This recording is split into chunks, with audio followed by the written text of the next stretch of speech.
Oi pessoal, eu sou a Paola e esse é mais um vídeo do canal Os Livros Livram e hoje eu vim contar pra vocês todas as 10 leituras que eu fiz no mês de março. Antes da gente começar, lembra de se inscrever no canal, deixar o seu curtir e compartilhar o vídeo com seus amigos. Conta pra todo mundo que o canal existe, que eu preciso muito da ajuda de vocês pro canal sempre chegar a mais pessoas.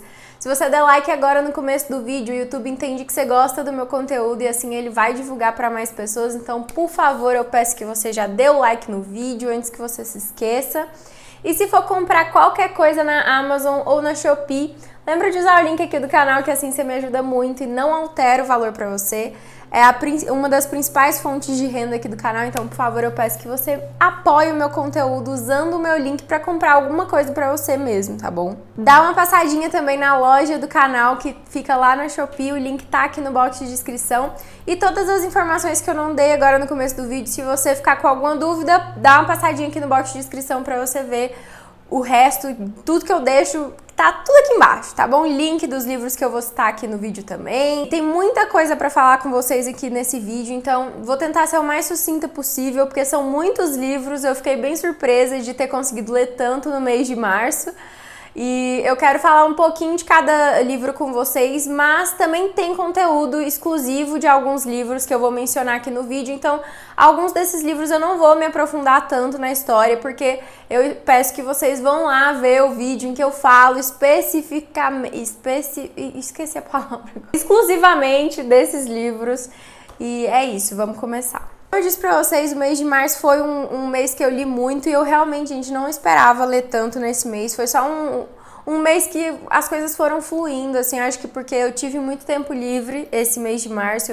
Eu comecei o mês sem computador, aí depois teve o computador, comecei a fazer lives, aí eu comecei a trabalhar, mas ao mesmo tempo eu tava tentando ali trazer conteúdos diferentes pro canal, então por isso eu tava me desafiando a ler outras coisas e tava me desafiando também a aumentar o meu ritmo de leitura. Eu fiquei bem surpresa, eu consegui ler 10 livros, isso acho que tem anos que isso não acontece comigo. E também aconteceram algumas coisas que não foram tão boas nesse mês, e aí acabou que eu voltei a usar a leitura como a válvula de escape, que foi como eu comecei a ler também. Então, acho que calhou aí de ser um mês realmente em que os livros voltaram a ter grande destaque aí na minha vida. Então, vamos começar com a primeira leitura que eu finalizei no mês de março, que foi Um Acordo Bastante Inglês. Eu tava muito afim de ler um romance de época, e a Suzanne Onoch é uma das minhas autoras de romance de época favoritas. Eu tinha esse livro aqui na estante parado, eu não tinha certeza de quando eu ia pegar pra ler, porque é um tipo de livro que esses livros que eu já sei que eu gosto da escrita da autora, eu já sei que eu gosto do gênero, que eu tenho certa expectativa com a leitura, eu tento deixar eles pra ler em um momento especial. Eu fico, eu não vou ler agora não, porque eu vou ter que parar pra fazer tal coisa, vou ter que parar pra trabalhar, não vou poder ler o tempo que eu quero. Só que eu tava afim de ler um romance de época e eu não tava mais afim de esperar o momento ideal pra ler o livro, e eu já falei disso pra vocês em outros vídeos, que geralmente os livros que a gente mais quer ler são os livros que a gente mais demora a pegar pra ler, porque a gente fica criando, assim, expectativa em cima do momento ideal pra aquela leitura, e esse livro tava nessa ideia pra mim, e eu falei, não, eu quero pegar agora, eu tô afim de ler agora, eu vou ler. E foi uma escolha maravilhosa, porque eu realmente estava precisando de um romance de época no começo do mês. Foi um livro 4 estrelas. Não favoritei, não foi 5 estrelas, impecável, mas foi um livro que eu gostei bastante de ler. Aqui a gente vai ter um acordo de conveniência, tá? Um casamento de acordo por conveniência. A gente tem uma família. O começo dessa história, gente, a gente tem a premissa de que são 3 irmãos, eles foram criados na Escócia. Os pais deles eles tiveram um casamento por conveniência também, então a mãe era inglesa e o pai era escocês. E eles se casaram, só que a mãe não se adaptou à Escócia, ela não se adaptou àquela vida ali com o clã e toda aquela cultura diferente. Ela voltou para os Estados Unidos, voltou para a Inglaterra. E aí, quando ela volta pra Inglaterra, ela meio que rompe com o pai dos filhos dela, né? E eles fazem um acordo dela levar a menina, a filha, com ela pra Inglaterra. e eles vão ser criados lá na Escócia com o pai. Só que com isso eles crescem com um rancor da mãe por terem sido abandonados por ela. Eles não têm contato com a mãe, mas a mãe deixou uma cláusula quando ela foi embora, que foi o seguinte: eles vão ter que para ela deixar eles serem criados na Escócia, longe dela e longe da cultura dela, cultura inglesa no caso, eles vão ter que se casar com moças inglesas que ela escolher para eles, entendeu? E aí eles estão ali na idade de se casar já, e a família deles, principalmente a fazenda deles na Escócia, tá sofrendo por problemas financeiros. Se eles não se casarem com moças inglesas, ela vai romper, ela vai parar de mandar dinheiro para eles, porque é a família dela que mantém o lado escocês, no caso, por causa do acordo de conveniência, foi a família da mãe deles que supriu, né, as necessidades da fazenda na Escócia todos esses anos. E ela vai romper com esse acordo financeiro se eles não se casarem com moças inglesas antes que a menina que tá lá na Inglaterra com ela se case, que é a filha mais nova no caso. Parece um pouco confuso, mas ao longo da história você vai pegando aí. No caso, eles vão ter que se casar antes da irmã deles, tá? E eles vão pra Inglaterra pra encontrar, aí, no caso, essas damas inglesas. Só que eles estão com muito ressentimento da mãe, então a gente tem ali uma briga familiar acontecendo de plano de fundo. E ela escolheu uma moça pro filho mais velho, no caso, para ele conseguir, pro herdeiro, para ele conseguir salvar ali a família. Só que quem vai se apaixonar por essa moça não vai ser o prometido, vai ser o irmão do meio, o irmão mais novo, se eu não me engano, acho que é o irmão mais novo. É o irmão mais novo que vai se apaixonar pela pretendente do mais velho, né, do primogênito. Então a gente tem um acordo de conveniência, mas quem tá se apaixonando não é o que tá no acordo. Eu gostei muito do livro, tá, gente? Eu acho que eu fiquei... Tem muito tempo que eu li, então pode ter ficado um pouquinho confuso a forma que eu expliquei pra vocês, mas eu tô tentando passar todas as minhas impressões do livro, já tem mais de um mês que eu li, então realmente alguns detalhes da história estão escapando assim já pra mim. E esse foi um dos motivos por eu não ter favoritado a história, que apesar de eu ter gostado muito, não foi um livro que ficou, a história não ficou dias e dias na minha cabeça, não fiquei fissurada pelo romance. Foi um romance muito gostoso de ler, porque são personagens muito cativantes, mas tem alguns planos de fundo aqui que eu fiquei com mais vontade de ler do que a história principal. Então a gente tem dois protagonistas que o romance é legal, mas tem umas promessas para os próximos livros que eu fiquei mais interessada do que na história principal desse primeiro, entendeu? Então eu tô bastante curiosa para ler os outros livros dessa série, que é uma série, então cada livro vai contar a história de um desses irmãos, no caso são dos clã MacTaggart. E eu não sei se a irmã deles, no caso a moça que foi pra Inglaterra com a mãe, eu não sei se ela vai ter um livro em específico, porque a história dela, aqui nesse primeiro livro, ela já tá meio que encaminhada, então eu não sei se ela vai ter um livro dela. A princípio, eu acho que os livros vão focar nos 3 homens da família, no caso, nos 3 irmãos, que foram criados na Escócia, tá? Mas eu gostei bastante desse primeiro livro. Quando os protagonistas são escoceses, principalmente o personagem masculino, tem toda uma ideia de que os autores colocam em cima desses personagens que fica um pouquinho mais do mesmo, sabe? É como se fosse um estigma que todo personagem escocês vai ter um checklist de emoções, de características específicas. Eu não sei se é o clichê, eu não sei explicar. Enfim... Tem o clichê do personagem escocês, que é um bruto, que é uma pessoa mais selvagem, sem aquele filtro social que a gente está acostumado em ver em romances de época, principalmente os que se passam na Inglaterra.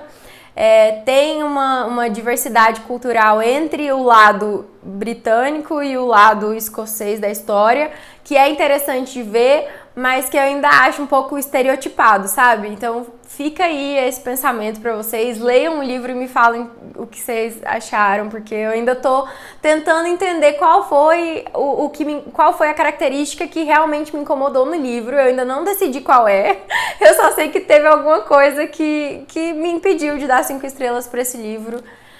Mas eu tô curiosa pra ler os próximos, e a Suzanne Onoke é uma escritora maravilhosa, então eu vou ler os outros livros da série. Outro livro que eu terminei, e também foi um romance de época, porque eu tava bem na vibe de pegar mais romances de época, foi Era Uma Vez Uma Impostora, da Lorraine Hatch. Esse aqui já é o segundo livro, o primeiro Era Uma Vez Um Renegado, que eu li tem pouco tempo, eu não lembro, acho que foi no final do ano passado que eu li o primeiro livro dessa série.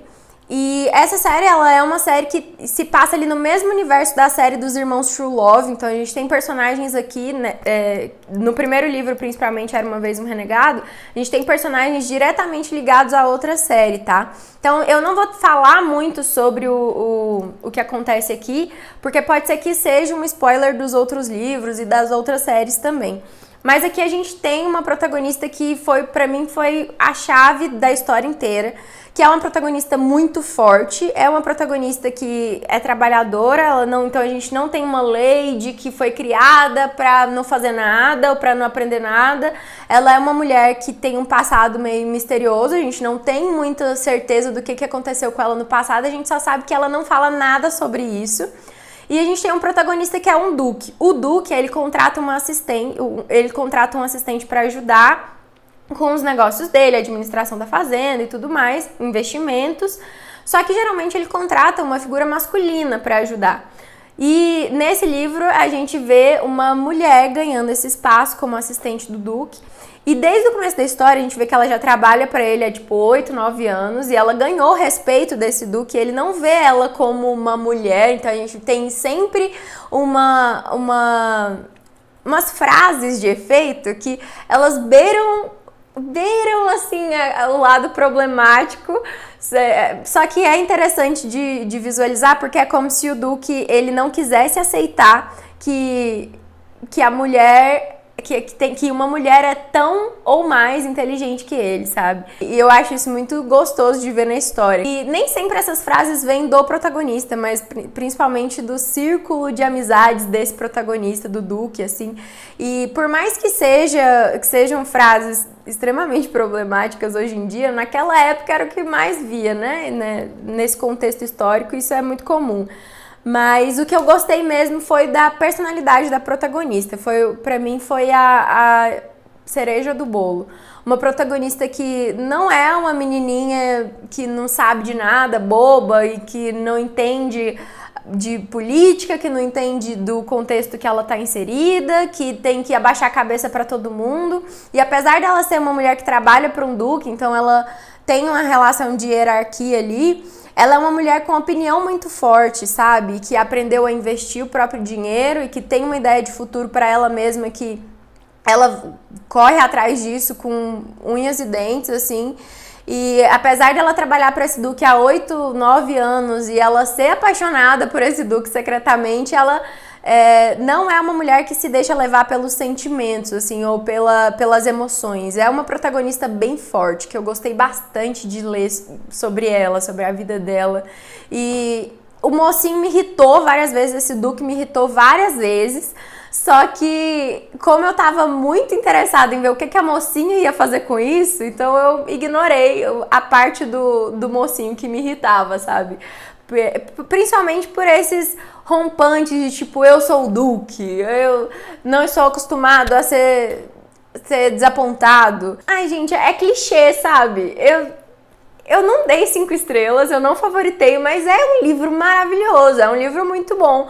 E principalmente pela protagonista e pela forma como a protagonista lida com o Duque. Eu acho que isso foi muito legal pra mim. Mas uma coisa que eu gosto muito nessa autora é que ela não traz o romance pelo romance, ela sempre traz um romance com um pouquinho de questionamento. Então a gente tem na série dos Irmãos True Love personagens que são filhos bastardos, então vai falar muito ali sobre como a sociedade daquela época via essas crianças que eram concebidas fora do casamento, que eram crianças que não podiam herdar o sobrenome do pai, da mãe, enfim.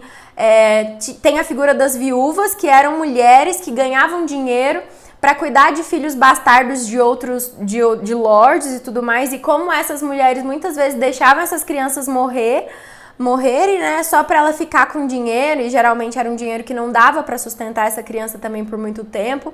Então a Lorraine Hatch, ela gosta de trazer para as séries dela, mesmo que seja romance, focado no romance, algumas críticas sociais da época que deixam a história muito mais interessante, né?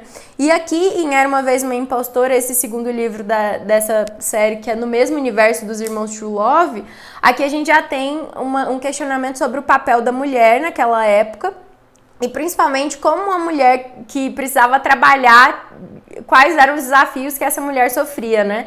Porque a gente tá falando de uma época em que o ideal seria que a mulher não trabalhasse, que ela fosse sustentada ali pelo irmão, pelo pai, pelo marido, enfim. É muito interessante, eu gostei bastante dessa série. E eu quero muito ler os outros livros, inclusive já tem outros livros lançados, se eu não me engano, o terceiro livro já tá aí, eu quero muito ler. Tá na minha wishlist já para as próximas leituras. Depois eu peguei uma fantasia, mas que tem um quê de romance de época também. Esse livro, gente, foi um livro que me deixou bem surtada. Eu não tava esperando gostar tanto, eu li porque eu vi um vídeo do GF falando sobre esse livro. Eu tinha ele na minha estante há algum tempo, mas eu tava enrolando pra ler. E é o livro Castelo em Seus Ossos. Aqui a gente vai falar de 3 irmãs. A gente tem 3 irmãs que foram criadas pra enganar, pra seduzir. Elas são filhas de uma imperatriz. E essa imperatriz, ela criou cada uma das filhas, elas são trigêmeas, ela criou cada uma dessas meninas com o intuito de seduzir uma pessoa específica, porque elas foram, desde o berço, elas são prometidas a príncipes de outros reinos, que são reinos vizinhos ali. E essa imperatriz, ela quer pegar todos esses outros reinos e transformar tudo num domínio só, o domínio dela, no caso. Então ela criou essas 3 meninas para irem cada uma delas para um reino estratégico ali vizinho, seduzir esse reino ali, pegar um papel de destaque, e aí cada uma delas vai para um desses lugares, mas o papel delas é transformar aquele lugar ali num caos, ou estragar a política do lugar, para a mãe delas vir dominar aquele espaço, e transformar esses reinos vizinhos em tudo um domínio só, né? O domínio da mãe delas.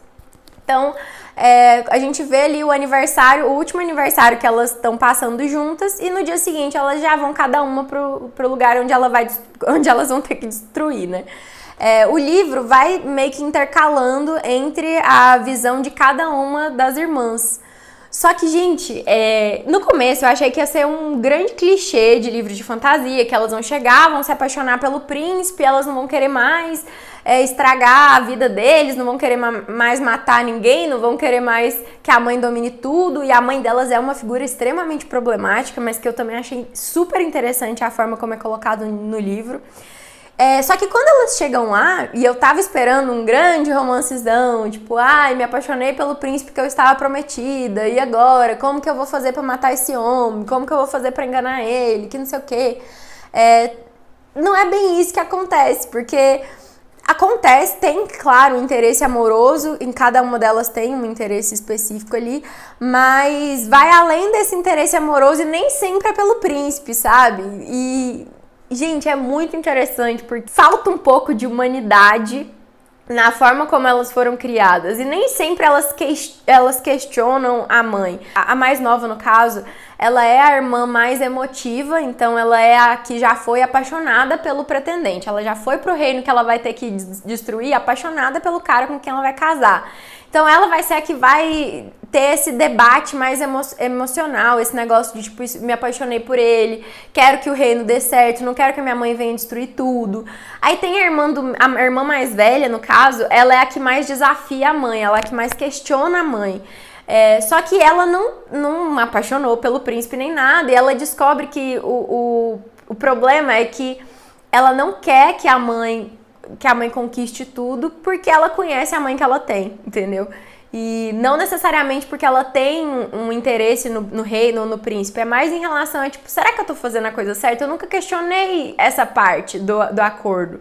E agora? Vai matar gente aqui que eu não sei se precisa morrer, entendeu? E aí a gente tem a filha do meio, que é a filha que é o exemplo de obediência, que a mãe prometeu que ela vai ser a que vai herdar tudo depois que a mãe morrer e tudo mais. E ela nunca questionou. Ela é a que segue a mãe, assim, tudo que a mãe fala cegamente. A gente vê cada uma dessas irmãs, dessas trigêmeas, lidando com os próprios medos e os próprios problemas, em cada uma num reino diferente, se comunicando por cartas e vendo o que acontece na vida da outra, mas cada uma delas tem um papel no cenário todo do domínio da mãe, assim. E a figura da mãe na história, que apesar da mãe não ter um capítulo, ela narrando, assim, você não sabe o que se passa na cabeça da Imperatriz, ela é a personagem mais interessante, que você fica, cara, o que se passa na cabeça dessa mulher? Como que ela lida com as filhas dela? Como que foi a criação dessa mulher? Como que essa mulher se tornou Imperatriz? Que a história da Imperatriz, pra mim, é muito interessante. E o livro acaba de um jeito tão bombástico, gente, que eu fiquei, tipo, ensandecida querendo o segundo livro. E já lançou o segundo livro. Eu quero muito o segundo livro dessa série. Eu tô muito... Eu realmente acho que essa trilogia, eu acho que é uma trilogia, tem tudo pra ser uma trilogia favoritada, assim. O jeito que esse livro acaba, eu não posso falar mais do que isso, mas o jeito que esse livro acaba é tipo, meu Deus, eu preciso do próximo. Não achei ele cadastrado no Scooby. Eu acho que vou ter que cadastrar ele. Não achei ele cadastrado no Scooby, o primeiro livro não, só o segundo. Depois vocês me contem o que vocês acharam. Depois eu entrei numa busca por um romance 5 estrelas. E aí eu comecei lendo Amor, Teoricamente, da Ellie Hazelwood. Esses próximos livros eu não vou falar muito deles pra vocês, porque tem um vídeo que saiu aqui no canal que foi um vlog lendo esse e os próximos livros, que foi a minha busca pelo romance 5 estrelas e favoritado. Tinha muito tempo que eu tava querendo ler esses romancezinhos de capa fofa e conteúdo hot, que fazia tempo que eu não achava um novo favorito nesse gênero. Então eu tinha vários livros com essa mesma pegada aqui na minha estante. Falei, acho que tá na hora de ler. Vou fazer um vídeo, né, um apanhado lendo todos esses livros que são romances com capa fofa e bastante hot. E eu me surpreendi que nem todos são hot, tá? Mas eu li Amor, Teoricamente, da Ellie Hazelwood. Eu li Checkmate, também da Ellie Hazelwood, foi o segundo que eu li. Eu também li Um Namorado de Natal. Esse daqui já é uma série, da série Love Light, é o primeiro livro, da B.K. Borison. Depois eu li Amor em Roma, da Sarah Adams. E por último eu li Quebrando o Gelo, da Hannah Grace. Foram os livros que eu li, todos nessa pegada romance fofo, mas romance atual, com hot, alguns sem hot. Não vou falar pra vocês de todos eles aqui, porque foram livros que eu falei muito detalhadamente sobre eles num vídeo aqui no canal. O link vou deixar aqui nos cards pra vocês irem lá assistir. Mas eu vou falar a nota geral que eu dei pra vocês. Então foi Amor, Teoricamente, eu dei 4 estrelas. Checkmate, eu também dei 4 estrelas. Um Namorado de Natal, eu também dei 4 estrelas. Amor em Roma, eu dei 3 estrelas e meia. E por último, Quebrando o Gelo, que foi o livro 5 estrelas e favoritado desse vídeo. Mas vão lá e vão assistir o vídeo, assistam o vídeo inteiro, são 50 minutos de vlog. Vocês ficaram me pedindo vlog de leitura por muito tempo, então eu quero que vocês vão lá assistir todos os 50 minutos, comentar, curtir, por gentileza. E lá eu falo sobre todos esses livros mais detalhadamente, tá bom? Depois, gente, eu peguei o livro da nossa LC, que é o Relendo Harry Potter, que a gente tá relendo a saga de Harry Potter. E no mês de março foi o terceiro livro, que é O Prisioneiro de Azkaban. Esse não tem como eu mudar a nota, porque realmente Harry Potter é uma série que eu favoritei, é uma das minhas séries de fantasia favoritas também. Então continua sendo 5 estrelas e favoritado, eu amei a releitura. Pra mim o que tá sendo o melhor dessas releituras tá sendo pegar nuances da história que quando a gente lê pela primeira vez a gente não pega, porque a gente tá curioso em saber o que vai acontecer. Mas como eu já sei o que vai acontecer em cada um desses livros, eu consigo aproveitar melhor, eu consigo saborear melhor a história, eu consigo pegar nuances de personagens, eu consigo pegar detalhes que acontecem no livro que na primeira vez, naquela ânsia de terminar o livro e saber o que acontece, a gente não pega, né? E uma coisa que tá sendo muito gostosa também é que eu tô relendo esses livros de Harry Potter depois de 10 anos da minha primeira leitura. Nesse meio tempo, eu assisti várias vezes a adaptação e tinha coisas da adaptação que eu achava que era do livro mesmo, que eu achava que era fiel e no final não é, entendeu? Porque agora que eu tô relendo, eu tô pegando algumas diferenças do livro pro filme e também tô pegando personalidade dos personagens que, cara, eu não sabia o tanto que o Rony é um personagem muito mais interessante nos livros do que na série de filmes. O próprio Harry é um personagem muito mais complexo nos livros do que no filme. No filme ele é um grande bobalhão, assim, meio, o que tá acontecendo? Não sabe de nada. E nos livros ele não é bem assim, ele tem mais personalidade, né? O Rony é engraçadíssimo nos livros e na série ele é só abobado mesmo. A Hermione, ela é muito mais chata, mas muito mais interessante também nos livros do que no filme.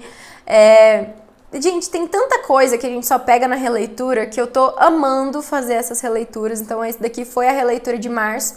E agora em abril a gente vai reler O Cálice de Fogo, que é já um livro um pouquinho maior. Mas ainda não comecei a releitura do livro 4. Vamos ver o que me traz aí. Mas enfim, não vou falar muito porque não é possível que você não saiba a história de Harry Potter ainda. Se você não leu, tá muito atrasado. E por último, mas não menos importante, como eu tinha começado o mês lendo romance de época, eu terminei o mês lendo romance de época também, que foi Seduzida por um Highlander, que foi o 10º livro que eu li em março. E esse aqui também é um romance de época que se passa com protagonistas escoceses. Aqui, gente, eu já vou falar uma coisa que foi uma perspectiva que eu tive justamente por ter lido romances de época diferentes no mesmo mês, então a minha memória estava um pouquinho fresca e eu percebi que todo livro de romance de época, quando coloca protagonista escocês, ele tem características muito repetitivas, muito específicas, e que nem a gente tem aquele estereótipo do cara bruto, do cara selvagem, do machista. Gente, incomoda a leitura, sabe? Mas eu sei que eu entendo que é um retrato social da época que é até muito real, entendeu? Mas se você tá colocando como um romance e se você tá me vendendo esse personagem, não funciona pra mim, entendeu? Então, é um livro que eu gosto da protagonista. Ela é uma mocinha que ela é uma curandeira, ela é uma pessoa boa pra medicina e tudo mais. E ela vai ser sequestrada, basicamente, porque ela tá cuidando de um guerreiro que caiu meio que doente na porta da cabana dela. E ela cuidou dele por uns dias e os irmãos dele, que eram os irmãos McCabe, que é do clã McCabe ali, um clã bem grande da Escócia, eles vão lá e vê que o irmão tá machucado e vê que essa mulher tá cuidando do irmão e fala, então você vem com a gente. Ela, mas eu tenho uma vida aqui, não vou, eu pertenço a outro clã. Ela meio que foi abandonada ainda por esse outro clã, mas ela é de outra área. E eles falam, não interessa, você vai vir com a gente. E eles raptam ela porque eles querem, basicamente é por isso, entendeu? E aí ela é obrigada a ir com eles pro clã deles lá, né, pra terra deles, pra cuidar desse cara. E porque o Lorde do clã, no caso o Lorde ali, a mulher dele, que é o casal do primeiro livro, esse que é o segundo livro, ela vai ter filho, e aí eles falam, já que você é boa com essas coisas de cura, então você já vai ficar lá pra cuidar da minha mulher que vai parir, entendeu? E por mais que eu entenda que o foco aqui é no romance, todo esse contexto de brutalidade e machismo, ele é colocado de uma forma... É só jogado na história, entendeu? E não questiona muito o porquê que isso tá errado, entendeu? E me incomoda, me incomoda muito. Porque esse livro, ele não foi um livro escrito naquele momento. Então, ele é um livro inspirado em um período específico, e quando é colocado nos romances de época principalmente, quando a gente coloca uma situação que hoje em dia tem uma crítica social por trás, geralmente é para fazer você pensar, né? Geralmente é para você digerir um pouquinho aquela realidade, para você tomar aquilo como início de um questionamento. E aqui é só colocado e você acaba sendo romantizado. E eu não gosto quando você coloca situações problemáticas e romantiza isso pra me vender como se fosse uma coisa boa. E eu não consigo comprar, entendeu? Então isso fez eu dar só 3 estrelas pro livro, e essas 3 estrelas foram unicamente baseadas na personalidade da protagonista, que é a que eu gosto. E o mocinho me estressou muito, mas o que mais me estressou nem foi o mocinho em si, o romance em si, foi como algumas coisas aqui são entendidas como normal e são vendidas como isso é uma pessoa apaixonada, e não é, entendeu? É muito controlador e não tem não tem uma frase que me fala, olha, tá errado, entendeu? Só fala assim, ai, ele te ama tanto que ele te raptou e você nunca mais vai embora. Aceite, tá vendo tanto que isso é um amor incondicional? Nossa, ele te ama. E, gente, isso me deixa com ódio, enfim. Mas, basicamente, esse é o contexto em que essa série se passa. E, por isso, eu dei 3 estrelas, mas a mocinha é um amor, tá? A mocinha vale a pena ler. O mocinho, ele nem é o mais problemático. O primeiro livro era muito mais problemático que esse. Mas tudo bem. Esse foi o último livro que eu li no mês de março. E essas foram as minhas 10 leituras do mês. Eu achei que foi um saldo positivo, porque a maioria dos livros eu dei 4 estrelas e tiveram alguns favoritos. Tiveram leituras que não foram tão boas assim. Mas acho que todo mês tem, né, gente? Eu acho que foi um mês maravilhoso e eu fiquei surpresa de ter conseguido terminar tantos livros. E eu fiquei satisfeita comigo mesmo, fazia muito tempo que eu não conseguia esse feito. E é isso. Espero que vocês tenham gostado do vídeo. Um beijo e até o próximo. Tchau!